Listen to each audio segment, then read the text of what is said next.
The wind cut through Clara's thin dress like a knife as she pressed her face against the frosted window of Henderson's bakery. Inside, golden loaves sat warm on wooden shelves, their crusts gleaming under the lamplight. The smell of fresh bread drifted through the cracks around the door, making her empty stomach twist with hunger. She hadn't eaten in 2 days. Neither had her little brother Tommy or baby sister Rose. Their mother lay in bed, coughing up blood and too weak to even sit up. The fever had taken hold 3 weeks ago, and Clara knew in her heart that time was running out. "Just look at all that food," she whispered to herself, her breath fogging the glass. "So much food and we have nothing." Clara pulled her threadbare shawl tighter around her shoulders. The winter of 1847 had been brutal in the small town of Millbrook. Snow piled up to the windows of their tiny house at the edge of town. Their father had died in a mining accident 6 months earlier, leaving them with nothing but debts and empty promises from neighbors, who said they'd help but never did. She'd tried everything. Knocked on every door in town, begging for work, for scraps, for anything. Most people just shook their heads and closed their doors. A few gave her pitying looks and maybe a stale biscuit, but it was never enough, never close to enough. "Clara Mitchell, is that you lurking about?" She spun around to see Mrs. Patterson, the minister's wife, approaching with her usual disapproving frown. The older woman's dress was thick wool, her coat lined with fur. Her cheeks were round and rosy from good meals and warm fires. "I was just looking," Clara said, stepping back from the window. "Looking won't fill your belly, child. You need to find proper work, not stand around gawking at what you can't have." Mrs. Patterson's voice was sharp, like she was scolding a dog. "Your mother raised you better than to be a beggar." "I'm not begging," Clara said, though her voice came out smaller than she wanted. "I'm just thinking." "Well, think somewhere else. Mr. Henderson doesn't like loiterers." Mrs. Patterson walked away, her boots clicking on the frozen ground. Clara watched her go, anger burning in her chest. Mrs. Patterson had never missed a meal in her life. She had no idea what it felt like to watch your baby sister cry from hunger, or to see your mother getting thinner every day. The bakery door opened with a cheerful jingle of bells. Mr. Henderson stepped out, wiping flour from his hands on his apron. He was a kind man, Clara knew, but business was business. She'd asked him for work twice already, and both times he'd said he couldn't afford to hire anyone. "Evening, Miss Mitchell," he said with a nod. "Cold night, isn't it?" "Yes, sir," she replied, trying to keep her voice steady. He looked at her for a moment, taking in her thin frame and the patches on her dress.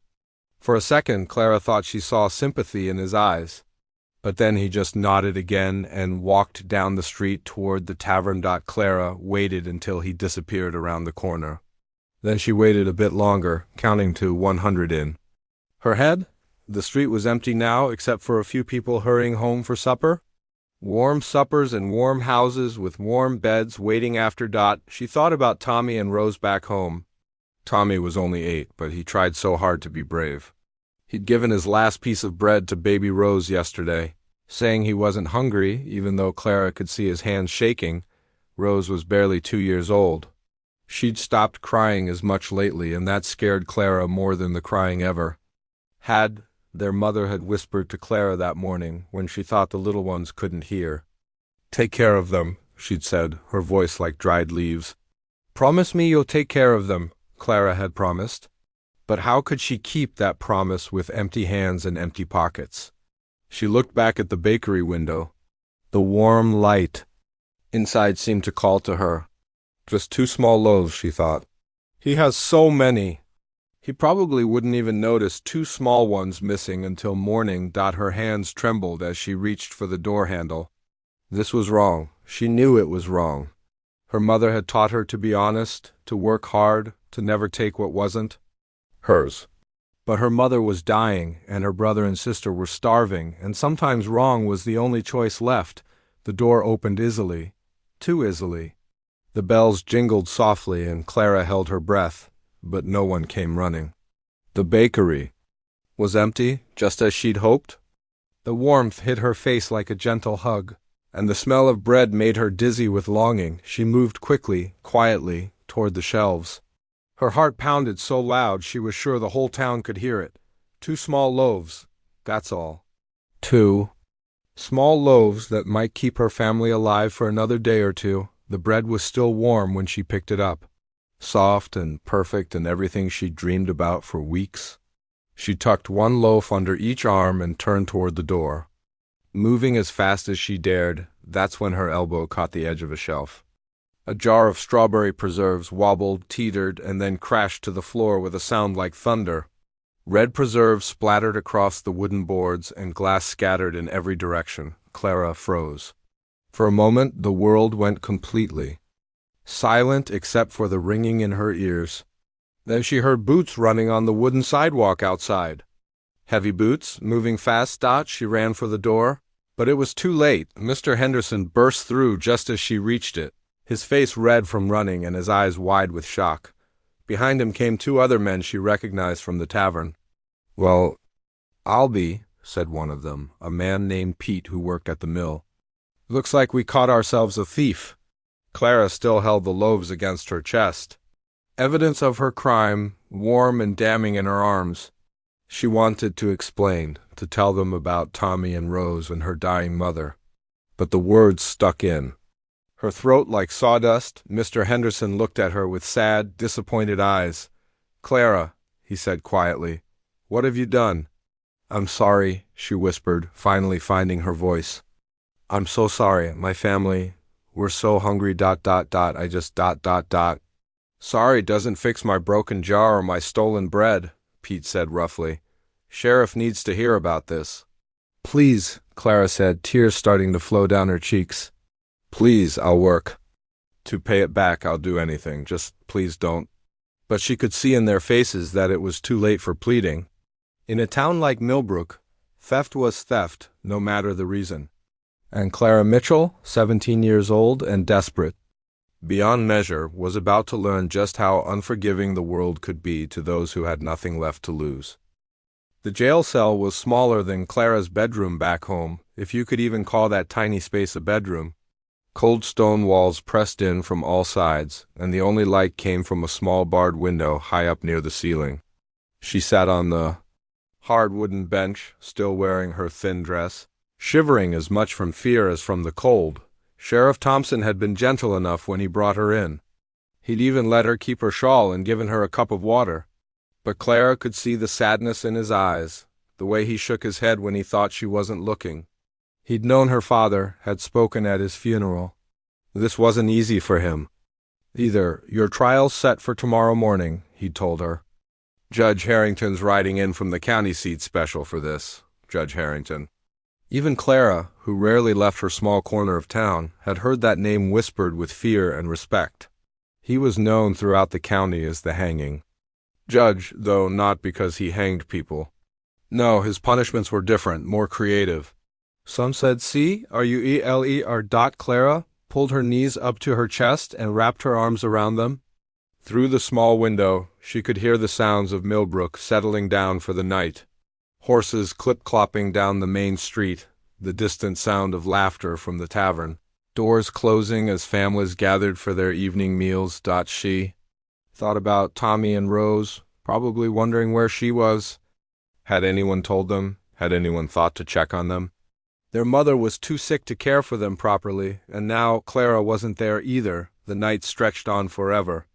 Clara dozed fitfully on the hard bench, waking every few minutes, to the sound of her own chattering teeth or the distant howl of wind through the building's cracks. When pale morning light finally crept through the window, she felt more tired than when she'd first closed her eyes. Sheriff Thompson brought her a bowl of thin porridge and a piece of bread.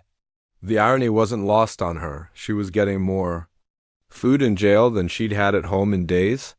"Eat up," he said kindly. "You'll need your strength for what's coming." "What's going to happen to me?" Clara asked, though part of her didn't want to know the answer. The sheriff sighed and sat down on a stool across from her cell. "Judge Harrington doesn't believe in coddling criminals, even young ones, especially when it comes to theft. He says, it's a disease that spreads if you don't cut it out quick." "But I only took 2 loaves of bread," Clara whispered. "I know, child, I know." He rubbed his weathered face with both hands. but the law doesn't much care about the why of it. Only the what. An hour later, Clara found herself standing in the town's makeshift courthouse, which was really just the back room of the general store with some benches dragged in. Word had spread quickly about the trial, and it seemed like half the town had come to watch. Clara recognized most of the faces, people she'd grown up around, people who'd known her parents, people who'd seen her playing in the streets as a little girl. Judge Harrington was exactly what Clara had expected and worse.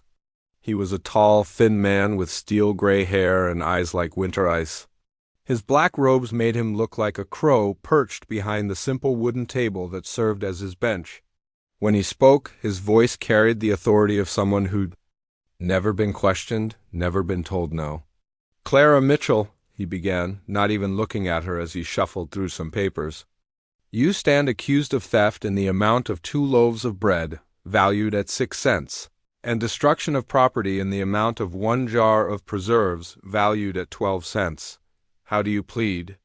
Clara's lawyer, if you could call him that, was just young Billy Peterson, who'd read some law books and volunteered to help her. He nudged her gently. "Guilty, Your Honor," Clara said, her voice barely above a whisper. "Speak up, girl." "The court can't hear you." "Guilty, Your Honor," she repeated.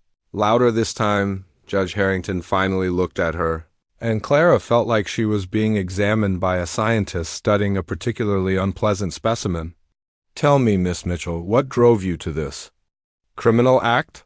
Billy Peterson started to stand, probably to speak for her, but Clara found her voice. "My family is starving, Your Honor. My mother is dying, and my little brother and sister haven't eaten in days. I know what I did was wrong, but I didn't know what else to do." A murmur went through the small crowd. Clara saw some sympathetic faces, people nodding with understanding. Mrs. Patterson, the minister's wife, sat in the front row with her arms crossed and her mouth set in a hard line. But others looked sad, worried. They knew the Mitchell family situation. Judge Harrington held up a hand for silence.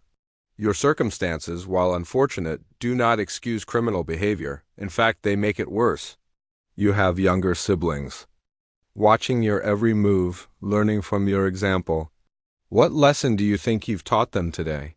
"That sometimes you have to do whatever it takes to survive," Clara said, surprising herself with the strength in her voice. The judge's eyes narrowed. "Wrong answer, Miss Mitchell? The lesson they should learn is that actions have consequences. That society cannot function if people simply take what they want when they want it." He leaned back in his chair, clearly enjoying the moment. This was theater to him. Clara realized entertainment, a chance to show his authority and wisdom to the assembled crowd. "I've heard all the arguments before," Judge Harrington continued. "Poverty, desperation, family obligations.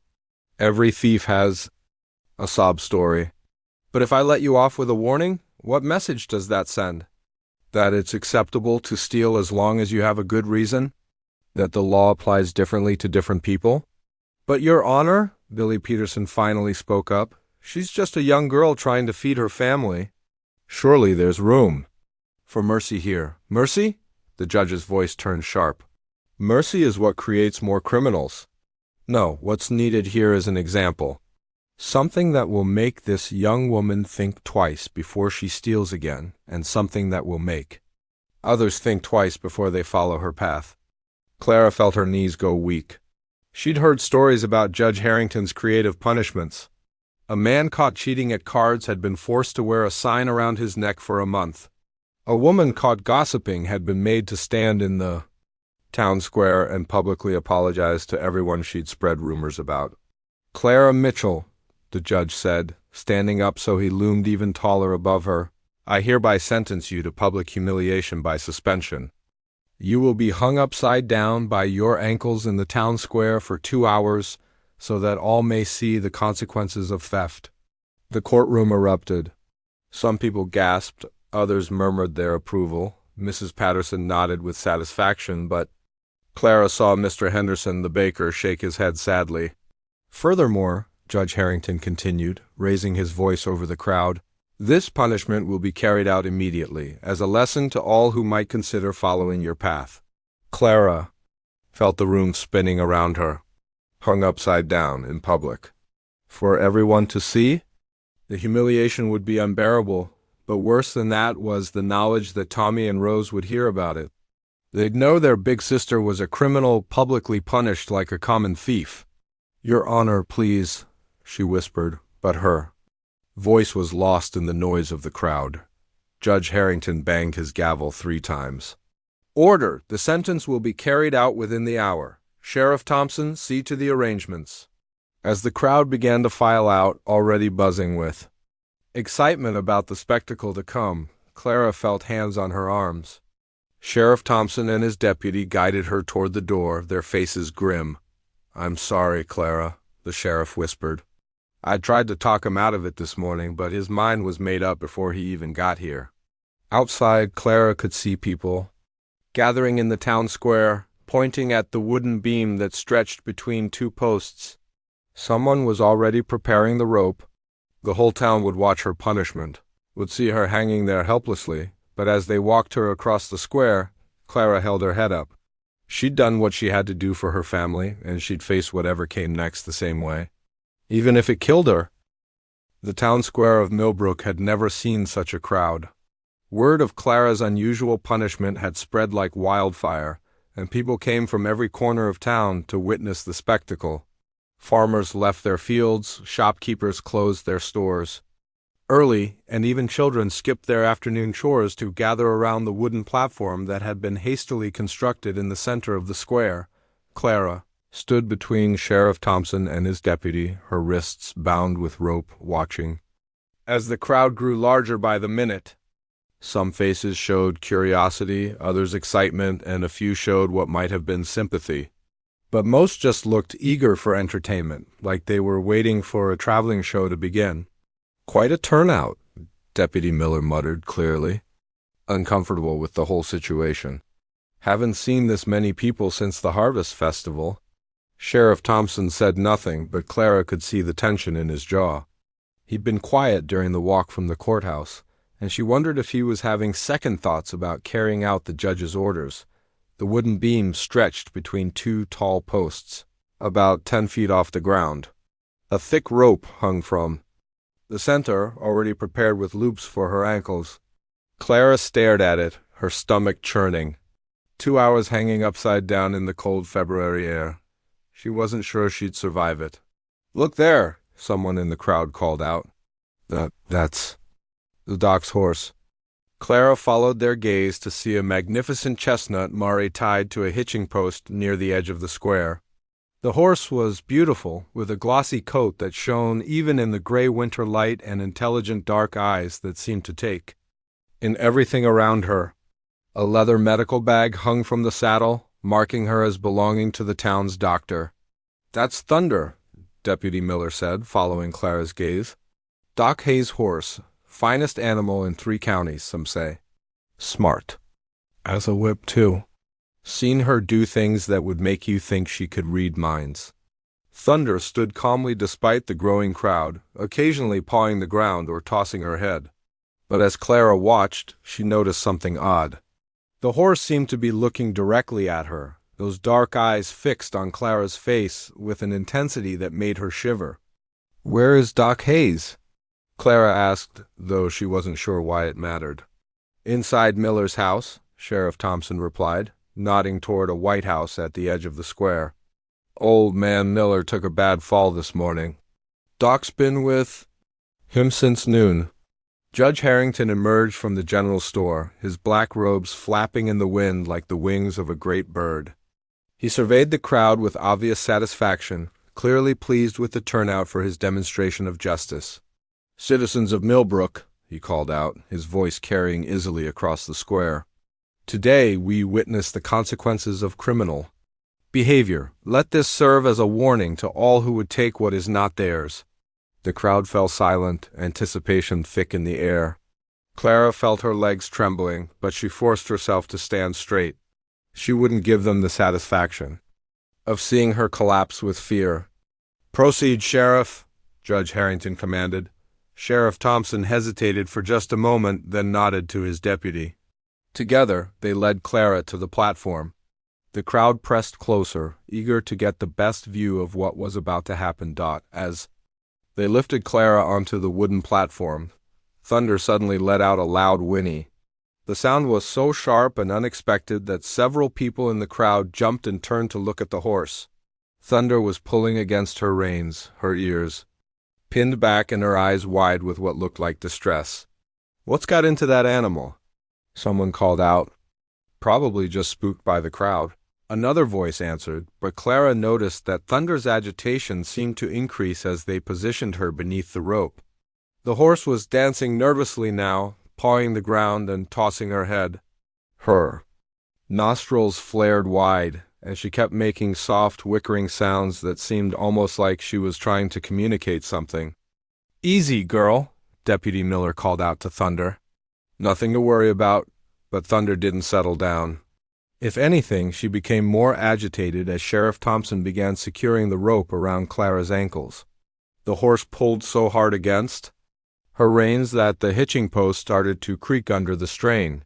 "Someone better check on that horse before she breaks loose," Judge Harrington said irritably. "I won't have this proceeding disrupted by a spooked animal." A few men from the crowd moved toward Thunder, but the horse shied away from them, her eyes never leaving Clara. There was something almost human in those eyes, Clara thought. Something that looked like concern or maybe even recognition. "Please," Clara whispered to Sheriff Thompson as he tightened the rope around her ankles. "Please don't do this." "I'm sorry, child," he whispered back. "I have to follow the judge's orders." Thunder's whinnying grew louder and more urgent. She was rearing up now, her front hooves pawing the air, the hitching post groaning under the pressure. Several people in the crowd were pointing at her, some laughing at the spectacle of the agitated horse. "She's never acted like this before," someone said. "Thunder's usually calm as a summer day." "Animals can sense things," an old woman's voice added. "Maybe she knows something we don't." Judge Harrington shot a sharp look at the crowd. "Enough superstitious nonsense. Sheriff, continue with the punishment." As they hoisted Clara up, her world turning upside down in a rush of blood and dizziness, Thunder broke free from her restraints with a loud crack of splintering wood. The crowd gasped and scattered as the powerful horse trotted directly toward the punishment platform, her hooves clattering on the frozen ground. "Grab that horse!" Judge Harrington shouted. "Don't let her disrupt the proceedings." But Thunder was too quick and too determined. She positioned herself directly beneath Clara, who now hung upside down about 8 feet above the ground.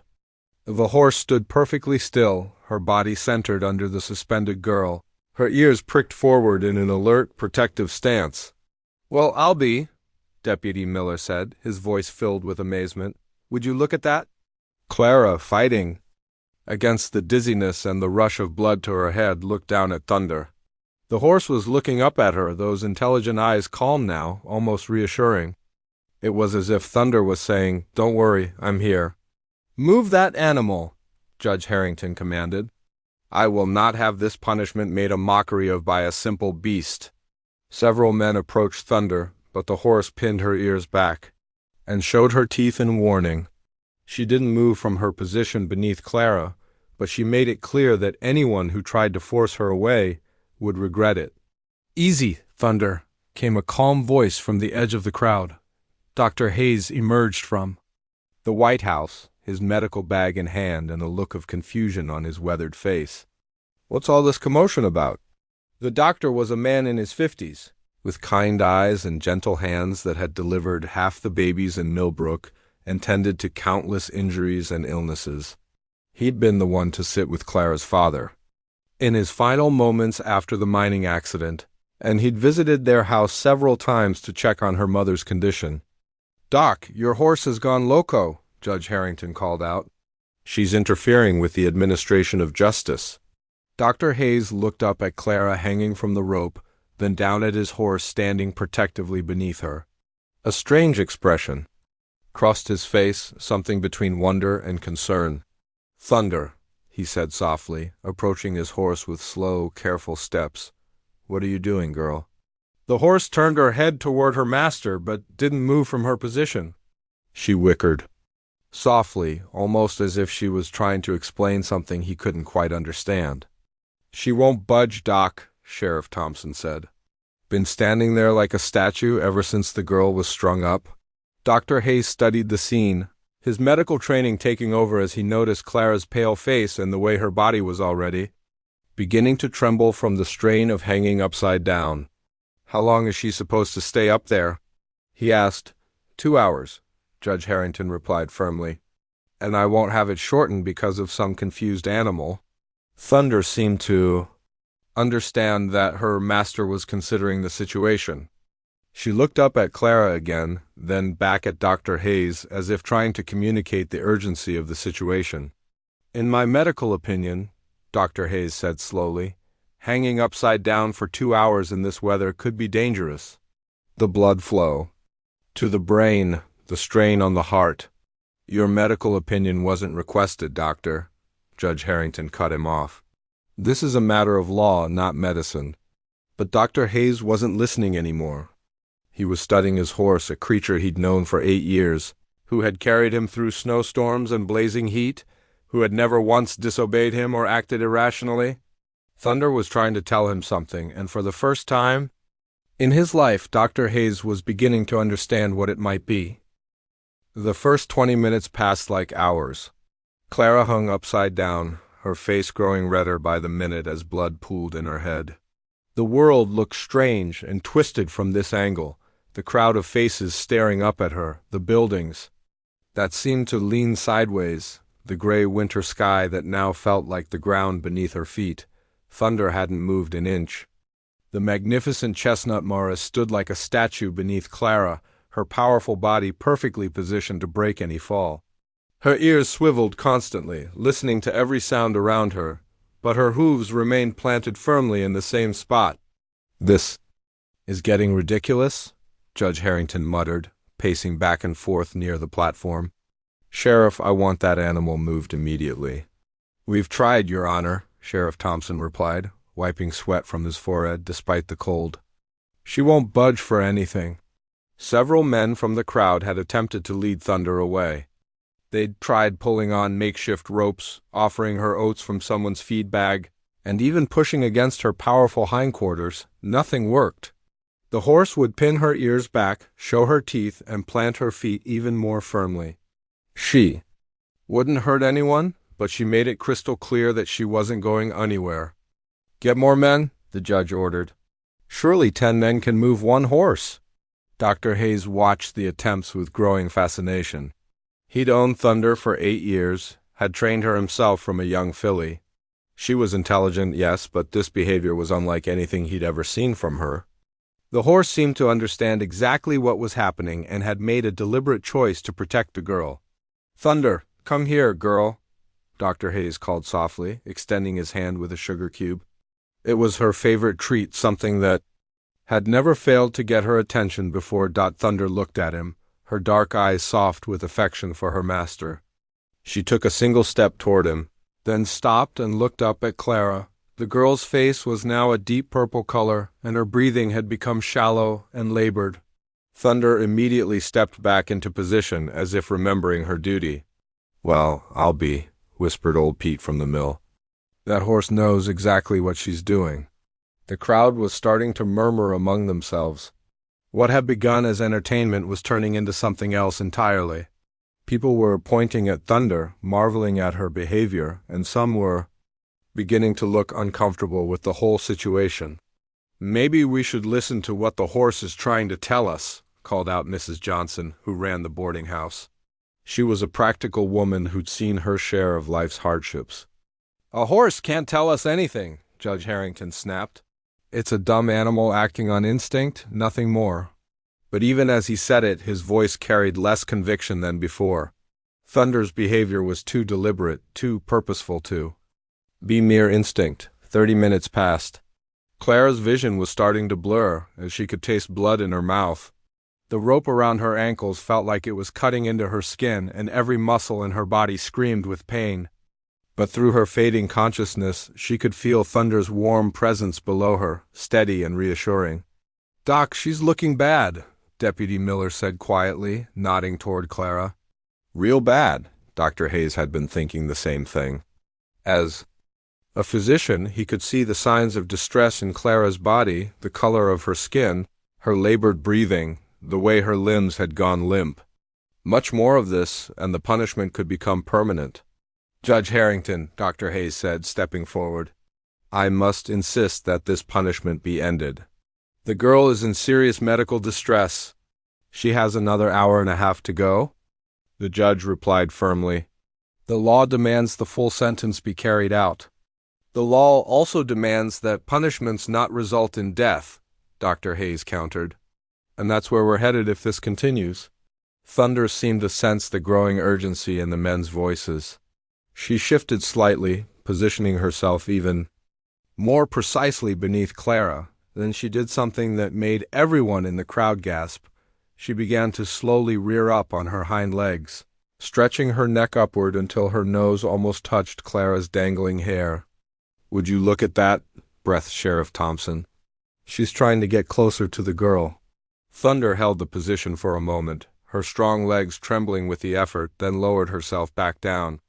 But she immediately began pawing the ground with her front hooves, a rhythmic, urgent sound that seemed to echo through the suddenly quiet square. She's trying to tell us something, said young Billy Peterson, who'd served as Clara's lawyer. My grandfather always said horses were smarter than most people gave them credit for. Judge Harrington was growing increasingly frustrated. This was not how his demonstration of justice was supposed to go. The crowd was supposed to be learning about the consequences of crime, not debating the intelligence of a horse. Bring me a whip, he ordered. If that animal won't move willingly, we'll make her move. No, Dr. Hayes stepped between the judge and his horse. I won't allow anyone to harm Thunder. She's done nothing wrong. She's interfering with the administration of justice. She's showing more mercy than the rest of us combined. Dr. Hayes shot back. The two men faced each other, tension crackling between them like electricity before a storm. The crowd watched in fascination as the respected doctor and the feared judge squared off over the fate of a girl and a horse. Thunder, meanwhile, had begun a new behavior. She started walking in a tight circle beneath Clara, never taking her eyes off the suspended girl. Round and round she went like she was performing some ancient ritual of protection. That's it, someone in the crowd called out.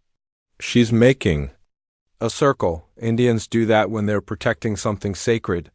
Superstitious nonsense, Judge Harrington muttered, but his voice had lost much of its authority. 40-5 minutes had passed. Clara was barely conscious now, her body limp and her breathing so shallow it was hard to tell if she was still alive. Blood had begun to drip from her nose, staining the frozen ground beneath Thunder's circling hooves. Judge, please, Dr. Hayes pleaded. Look at her. This has gone far enough. But Judge Harrington was trapped by his own rigid principles. To back down now would be to admit that a horse had more wisdom than he did, and his pride wouldn't allow it. Thunder suddenly stopped circling and looked directly at Dr. Hayes. The horse's eyes were filled with an intelligence that seemed almost human, and in that moment something passed between them. An understanding. A recognition of what needed to be done. Thunder walked over to Dr. Hayes and gently nudged his shoulder with her nose.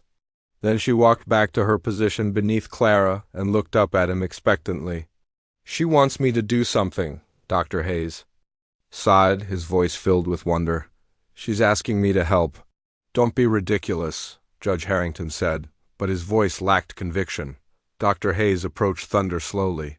The horse stood perfectly still as he reached up and gently touched Clara's hand.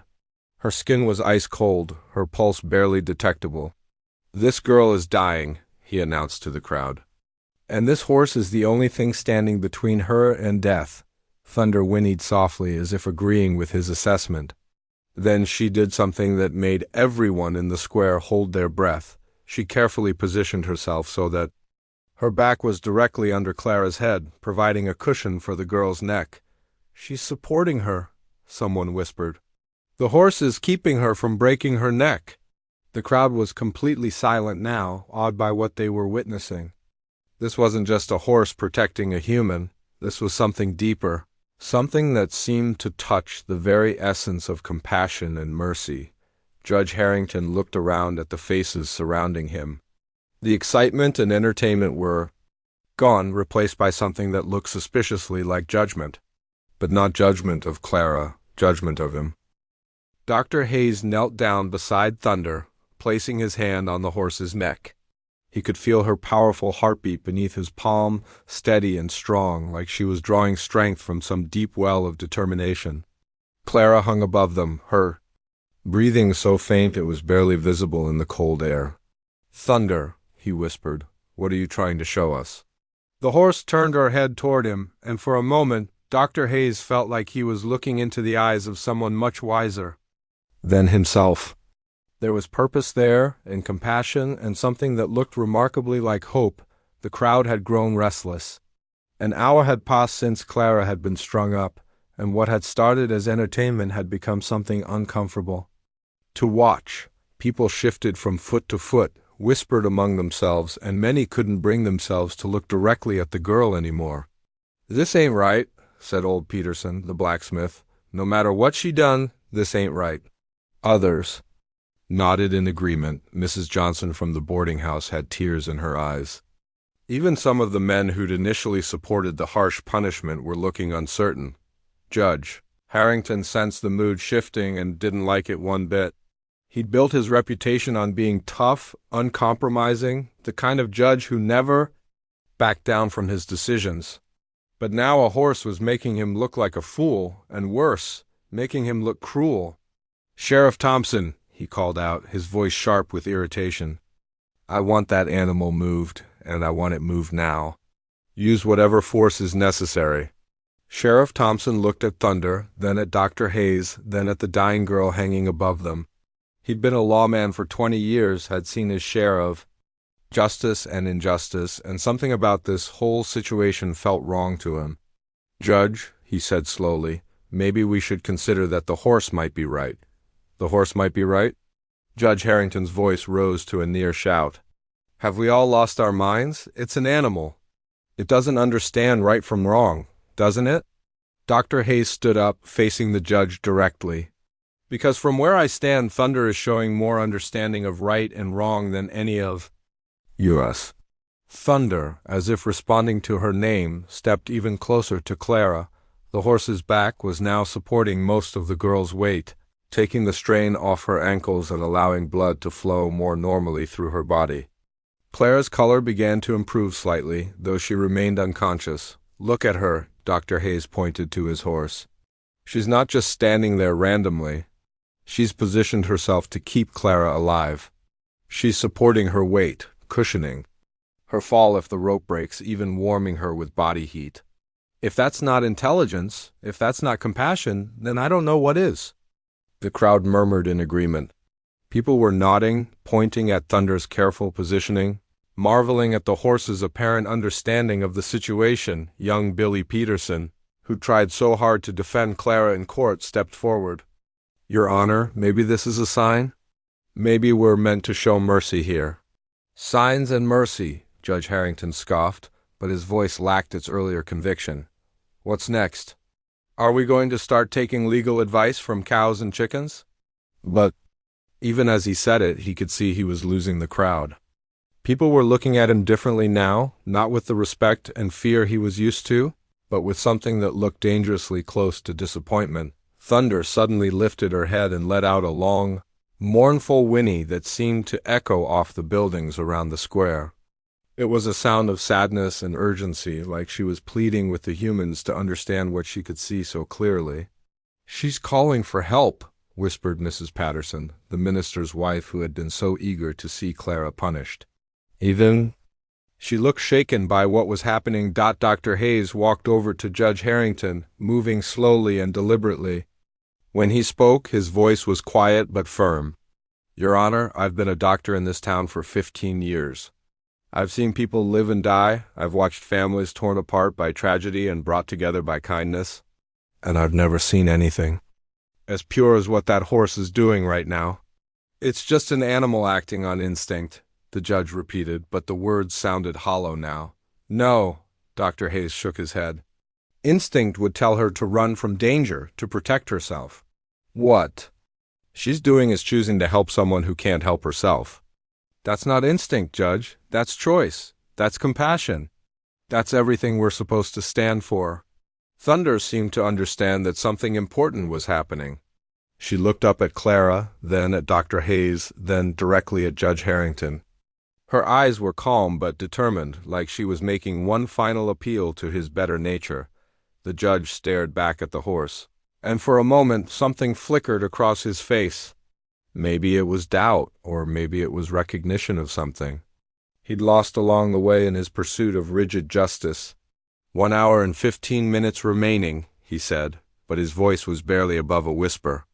She won't last another 15 minutes, let alone an hour, Dr. Hayes said. And I think you know that. The truth was, Judge Harrington did know it.